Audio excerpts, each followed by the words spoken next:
Saya berikan kesempatan pada Kiai Zaitun Rasmin. Ada yang ingin disampaikan, silakan. Iya, jadi saya ingin, ini kalau closing statement ya. Ya, sekalian. Baik. Pertama, yang tertinggi yang diberikan pada seorang di atas ilmu itu namanya hikmah. Wa may yu'tal hikmah faqad utiya khairan katsira. Siapa yang diberikan hikmah, dialah yang diberikan kebaikan yang paling banyak. Ya.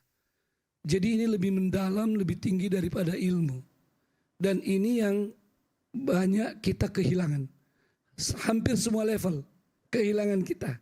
Kalau orang awam kadang-kadang karena mereka hidup secara, kalau tidak ini ya, terganggu dengan praktek-praktek buruk dari media dan sebagainya, mereka lebih banyak hikmahnya sebetulnya. Kalau dari kasus Gus Miftah, Karena hikmahnya apa? terbiasa, sebentar, saya akan sampai ke sana. Terbiasa dengan kehidupan yang tabi'i, alami, istilah bahasa Indonesia alami. Jadi sajiah kepada fitrah manusia. Tapi dalam banyak level kita udah kehilangan hikmah itu. Hikmah itu kan menempatkan sesuatu pada tempatnya. Yang kedua, mudah menghargai orang. Ya. Yang ketiga, tidak mudah bereaksi. Ya. Mau mendengar kalau ada yang berbeda sekalipun. Saya alhamdulillah mengalami perjalanan panjang dalam dakwah. Tapi satu hal yang saya selalu jaga, saya siap untuk mendengar dan mau duduk dengan orang-orang yang bukan saja berbeda, bahkan menuduh. Ya. Saya sendiri di pengalaman bisa dituduh dari kanan dan kiri. Ya.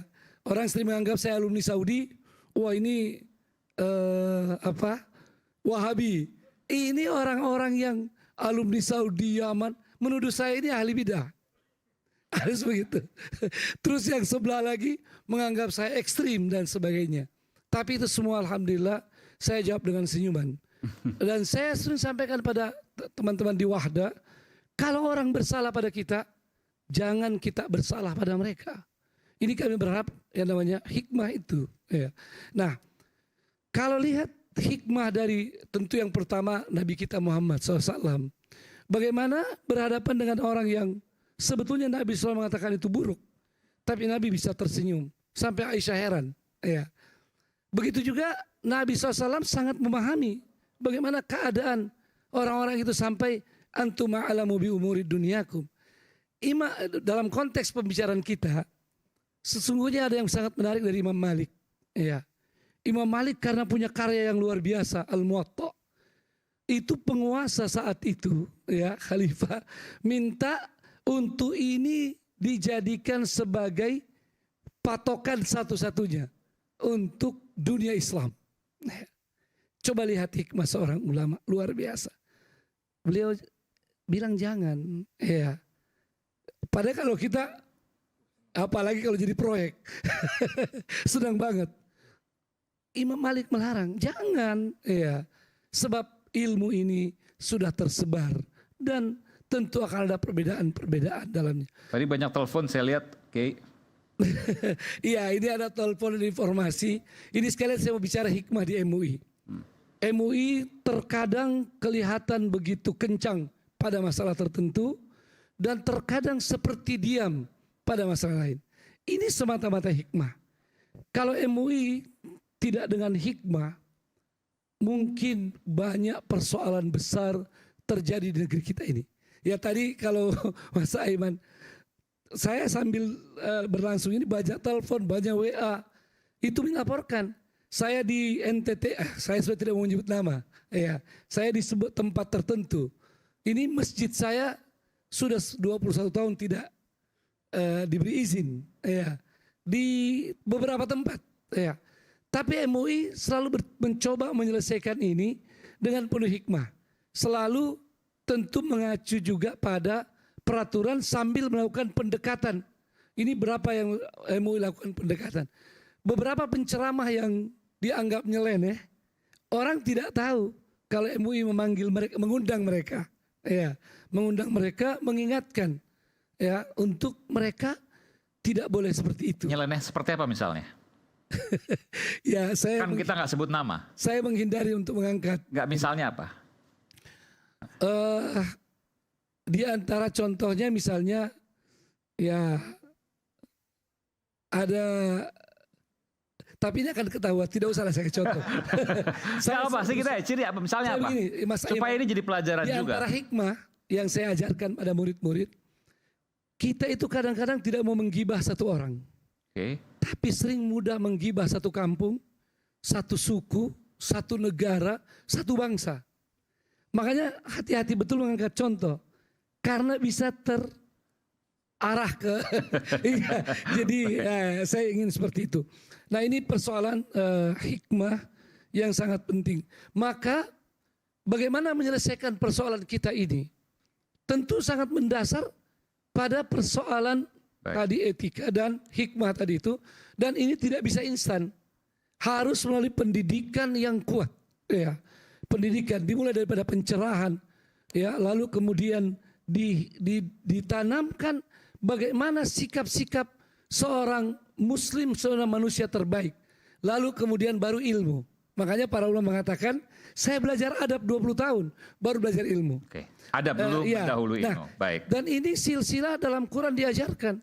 Yatlu alaihim ayati. Pertama pencerahan dulu, pendekatan persuasif. Lalu wa yuzakkihim. Ketika wa yuzakkihim ini penyucian hati, pembentukan karakter. Baru yang ketiga, wa yu'allimul kitab, baru ilmu yang banyak. Ini yang tadi dikeluhkan termasuk oleh Cak Islah. Insya Allah kita akan tapi terakhir saya closing, saya setuju bahwa tetap harus ada yang namanya standarisasi. Karena ini adalah kehidupan majemuk, perlu sekali dai kita ilmu etika termasuk wawasan kebangsaan. Wawasan kebangsaan sangat penting.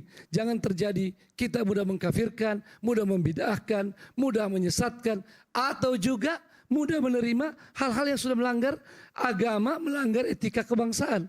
Ini semua diluruskan. Terima kasih. Makasih, Kiai. Makasih, silakan. Jadi nggak hanya satu sisi, tapi juga ada sisi yang lain. Tadi disebutkan di NTT, disebutkan tadi ada masjid yang kemudian juga susah untuk dibangun. Ya, menurut saya itu adalah sama ya. Pelarangan terhadap rumah ibadah manapun, apakah itu gereja, apakah itu masjid, apakah itu vihara, ataupun kuil atau apapun gitu ya. Pelarangan orang untuk beribadah adalah sesuatu yang tidak bisa diterima. Itu harus ditolak. Dan saya akan mengatakan bahwa sebaiknya justru itu dibicarakan secara terbuka. Setuju. Tidak ditutup-tutupi justru ya. Kami menunggu sekali nih sikap dari MUI, menunggu dari Buya dan kawan-kawan untuk berbicara lebih terbuka di depan publik tentang ketidakbolehan ada rumah ibadah sampai dilarang, atau bahkan bukan cuma rumah ibadah, ada serangan-serangan terhadap orang yang sedang beribadah, ya, bahwa itu adalah sesuatu yang melanggar hukum dan seterusnya dan seterusnya. Kita harus lindungi orang-orang yang ingin beribadah. Itu pertama. Kedua adalah bahwa dan ini dimungkinkan untuk menjadi sebuah pembicaraan publik karena jangan pernah lupa kita hidup di sebuah era di mana kita mengenal yang namanya media online dan media sosial. Ya, orang seperti Gus Miftah tadi barangkali lupa bahwa apa yang dia katakan tadinya dia pikir dia bicara di lingkungan terbatas, ya, dia enak saja bisa, barangkali dia sudah berulang kali melakukannya, tapi kemudian ketika itu diangkat di media sosial dengan berbagai macam komentar yang tajam, hasilnya beda. Hasilnya beda. Dan memang bagian yang dipotongnya hanya itu saja. Kita bahkan tidak tahu dia sedang berceramah mengenai apa. Jadi sekarang kita harus manfaatkan sebetulnya, termasuk MUI Buya, manfaatkanlah Instagram, manfaatkanlah TikTok, manfaatkanlah YouTube untuk Buya bicara. punya kok Instagram. Enggak, MUI. YouTube ada YouTube. Tapi saya mau bilang MUI. MUI mau bikin pernyataan, sampaikan lewat Instagram, lewat TikTok, lewat YouTube dan seterusnya. Itu bisa menjangkau banyak masyarakat. Buya sering kirim video aja tapi yang upload yang lain biasanya begitu ya. Iya. Nah, ya. Jadi kalau bisa ada tim komunikasinya MUI itu. Anak-anak muda yang berpikiran terbuka. ada komisi 8 di sini. Masalahnya tuh Ibu ya, pada saat yang sama kita jangan pernah lupa. Ya, era keterbukaan ini artinya juga semua menjadi serba terbuka. Apa yang disampaikan itu bisa didengar oleh siapapun di luar sana. Ya, nah ada bahayanya di sini. Orang sekarang berkejar-kejaran mengejar viewers, penonton. Ini sudah ada teorinya sejak lama. Kehadiran televisi, kehadiran audiovisual, sekarang kehadiran media sosial dan online media itu menyebabkan ketika kita mengangkat konten, postingan, kita tuh berpikir tentang kira-kira penontonnya berapa ya. Ya, dan itu harus bisa cepat ditangkap tanpa harus menunggu sampai 15 menit, setengah jam, 1 jam. Ya, kayak misal acara ini nanti akan dipotong-potong nih kan mannya. Pasti ada. Nah, masalahnya ketika dipotong-potong, bisa saja pemotongannya itu dilakukan dengan cara yang menghilangkan substansi, yang diangkatnya adalah yang marah-marahnya, yang menyerangnya, yang menghinanya. Nah, ini misalnya Gus Miftah harus paham tuh bahwa hati-hati. Kalau sekarang kita bicara, besok udah muncul cuplikan itu saja dan kemudian itu menimbulkan keriuhan. Dan karena itulah ujungnya dilaporin. Dan bisa saja dilaporin. Ya, karena itulah menurut saya yang tadi saya ingin sarankan, gimana kalau MUI atau NU atau Muhammadiyah itu punya sebuah divisi yang antara lain kerjaannya adalah, tugasnya adalah, kewajiban adalah menjaga, mengawasi, memperhatikan. Kan nggak bisa bikin apa tadi sertifikasi. Ya udah, tolong kalau Ade Armando dianggap sebagai statement-statementnya bertentangan dengan Islam, langsung bikin pernyataan. Kalau perlu bikin, Buya kirim aja ke saya, Dek jangan begitulah. Misalnya begitu, ya, atau apapun. Tapi yang seperti Anda katakan tadi, orang tuh perlu tahu ini boleh nggak sih bercanda seperti ini, boleh nggak sih menghina orang lain dengan cara seperti ini. Harus ada badan yang punya otoritas. Saya ngerti dengan concern yang Kang Maman, ya. Cuman buat saya tadi kan pertanyaannya adalah siapa ya yang bisa melakukan itu. Nah sekarang nggak usah pakai sertifikat dulu lah. Misalnya nggak mungkin dilakukan, tapi paling nggak ada yang bersuara. Jangan lakukan. Dan itu adalah MUI. Dan menurut saya bisa MUI, bisa Muhammadiyah, bisa NU, gitu, bisa siapapun. Baik. Ya. Tapi harus ada lembaga yang punya otoritas melakukan itu. Terima kasih. Baik, silakan. Balik apa yang dikatakan Bang Ade Armando, memang akhirnya penertiban juga. Nah, adapun dakwah, siapapun mulai dari individu, mungkin kelompok, ormas, golongan, atau partai manapun, ada satu sisi yang memang harus berdakwah. Sampaikanlah itu kebaikan, walaupun kita belum pernah mengerjakan kebaikan. Begitupun, laranglah, sampaikan larangan untuk menolak keburukan walaupun kita belum meninggalkan keburukan. Jadi memang harus dakwah jangan dibatas-batasi, apalagi sampai di sertifikasi. Mungkin kalau standar-standar semuanya insya Allah ormas-ormas melakukan pendidikan, diklat. Pendidikan dan latihan itu pasti ada. Baik dai-nya kemudian dari struktur-struktur yang lain pasti itu terlatih. Dan itu sudah dijamin untuk bisa terjun ke masyarakat. Cuman masalahnya lagi kembali kita kepada netizen ini, ada unsur politik di sini. Kita melihat ini ada unsur pemerintahan yang saat ini berkuasa ingin diserang oleh lawan politik. Karena ini serangan, saya melihat ini serangan yang begitu dahsyat, yang begitu luar biasa, yang bukan lagi masalah Miftah. Tapi ingin diserang daripada perjuangan, daripada sisi dakwahnya. Seakan-akan mereka membentuk opini, itulah dakwah. Itulah, dari kasus Gus Miftah. Dari kasus Miftah ini seperti itu. Karena kalau kita melihat sanksi hukum, bisa diberikan sanksi hukum.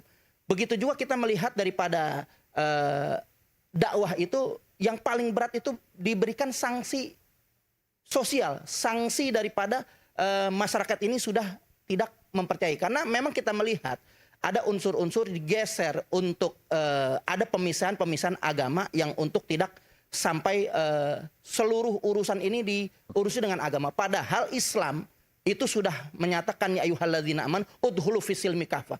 Artinya hai orang-orang beriman, masuklah kamu ke dalam Islam secara keseluruhan. Nggak bisa Islam dipisahkan dari politik, ekonomi. Bahkan Indonesia ini adalah berketuhanan yang Maha Esa. Nggak bisa melepaskan ketuhanan yang Maha Esa dari segi apapun. Mau itu budaya harus tunduk kepada ketuhanan Maha Esa. Baik pasila kedua, ketiga, keempat, kelima itu harus tunduk kepada ketuhanan Maha Esa. Itu adalah konstitusi negara kita. Nggak bisa kita menyampingkan unsur ketuhanan, apalagi memisahkan politik dari agama. Jelas fatwa MUI tahun 2005 nomor 7, sekularisme memisahkan politik dari agama itu haram. Tapi bukan politik pragmatis, politik yang ngajak memilih dan seterusnya. Artinya politik secara Ini dai kita bicara ya. dai harus menyampaikan pesan-pesan politik. Tentunya dalam hal politik ada yang betul-betul kita melihat ada kemaslahatan yang banyak. Juga ada mudorot yang dikit. Pasti ada. Nggak mungkin Islam nggak bisa menyelesaikan masalah politik. Nggak mungkin Islam nggak bisa menyelesaikan. Semua bisa diselesaikan oleh ajaran Islam. Karena Islam rahmatan lil alamin. Nah untuk itu kita melihat Islam bukan tidak Katanya boleh tadi sampaikan boleh bahwa tadi sampaikan Gus Islah itu bahwa politik iya, politik praktis ya gak apa-apa. Oke juga karena Islam rahmatan lil alamin, fisil mikafah. Ya. Semua itu harus menyeluruh. Harus menyeluruh. Jadi memang Islam bisa hadir dalam segala bidang apapun, nggak bisa dipisah-pisahkan. Termasuk politik pragmatis tadi. Termasuk politik pragmatis yang memang ada tujuan maslahat yang banyak. Politik pragmatis itu pasti ada tujuan maslahat yang banyak. Nggak mungkin kita milih si A, si B, si C nggak apa-apa ketika dai seperti itu. Busuk. Artinya politik bisa suci tergantung siapa yang membawa. Milih si A, si B, si C nggak ada masalah ketika dai mau itu. Ketika kita beristihad, pasti istihad itu bisa ada dua nilai. Ketika istihad itu membawa maslahat yang banyak, dapat pahala yang berlipat ganda. Ketika istihad itu gagal, tetap enggak Allah memberikan nilai istihad. Nah, yang kita perjuangkan sebenarnya adalah yaitu bagaimana kita membela daripada negara ini untuk bisa eksis, untuk bisa berkesinambungan, agar jangan memisahkan politik dari agama. Karena bagaimanapun nggak bisa kita melepaskan dari unsur politik. Dari melek mata saja sampai tidur kembali kita nggak bisa memisahkan dari politik. Tapi saya mau tanya, yang terakhir, Pilkada Jakarta kok diem-diem aja kemarin? Kenapa? Pilkada Jakarta. Nah, Pilkada Jakarta ini suatu potret, satu potret. Di situ ada pergeseran nilai-nilai agama. Ada satu orang yang difigurkan begitu luar biasa. Akhirnya ulama yang banyak disalahkan. Ada partai juga semuanya disalahkan. Ada gara-gara satu orang. Ada satu orang yang mungkin dengan orang ini, kalau nggak ada orang ini salah semua. Ada satu orang mungkin mantan. Satu orang ini semuanya buruk semua. Kalau dulu bicara orangnya siapa, sekarang hati-hati rupanya. Oke, terima kasih. Baik. Baik. Satu, boleh? Singkat saja karena udah waktu sudah habis. Bahwa kita ini semua harus menyadari bahwa persoalan ini memang persoalan kita bersama. Jadi kaifa matakunu yuwala. Kadang-kadang kita mendapatkan apa yang seperti itu memang kualitas kita. Maka ibda binafsi, kita mulai dari diri kita masing-masing. Terima kasih. Terakhir silakan. Ya, terima kasih.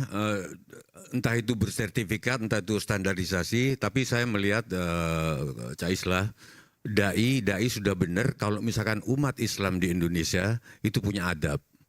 Sekarang berarti bermasalah semua karena nggak ada adab. Bukan di kalangan bawah saja. Di gedung bioskop nyalain HP. Itu ganggu orang di belakang. Kemarin saya nonton pertunjukan di Taman Ismail Marzuki. Pertunjukan terhormat yang datang orang-orang terhormat. Di depan saya salah satu pakar telematika nyalain HP. Terus. Silau di belakang. Enggak usah. Tapi enggak, maksudku bagaimana kita bisa mengatakan dai-dainya sudah benar? Tadi Mas Zaitun bilang tergantung gurunya. Berarti dai-dai tidak mendakwakan adab. Ngomongnya yang jauh-jauh, sama dengan pelajaran kimia ngomongnya tentang rumus-rumus kimia. Bagusnya anak-anak SD diajarin rumus kimia, saus itu apa. Itu sudah diambang bahaya enggak. Yang halal haram bukan cuma babi. Tapi kalau sudah gulanya terlalu banyak itu harus dinyatakan halal haram sama MUI. Jadi berkembang pemikiran. Jadi ngurus-ngurusnya itu yang dekat-dekat gitu. Yang anti Pak Prabowo maupun yang anti Pak Jokowi sekarang mau berharap kepada aktivis. Saya lihat di aktivis-aktivis ketika salah satu berorasi semua main HP. Lihat aja di podcast-podcastnya itu. Waduh, gimana aku bisa berharap pada aktivis? Gimana aku bisa mengatakan bahwa mereka peduli sama temannya sendiri aja nggak peduli. Aku tadi sudah mau berharap ke panitia, aku lupa. Aku mau hadir di acara ini, tapi nggak ada satupun yang main HP. Untung di forum ini nggak ada yang main HP, tepuk tangan gitu.